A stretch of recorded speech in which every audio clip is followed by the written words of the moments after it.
So we'll start with the cleaner.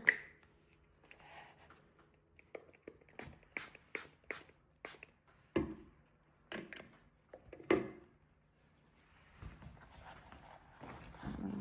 of wipe off.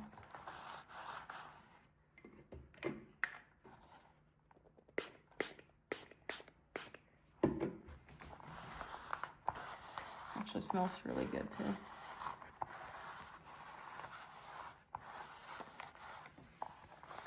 Perfect.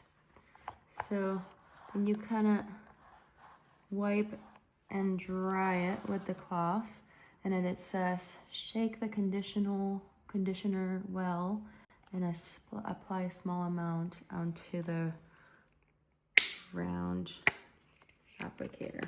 You just use the applicator, the round applicator, and just start applying that to this really old leather first to see if we can bring it back to life.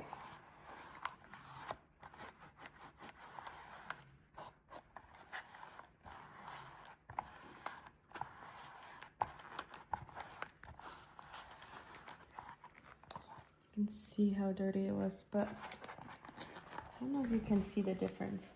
It feels so much softer and more pliable. It was very dry. It used to look like this. I haven't done that yet. Then right here, the cleaner feels so much nicer and softer. But overall, I really like it. Really easy, simple to use.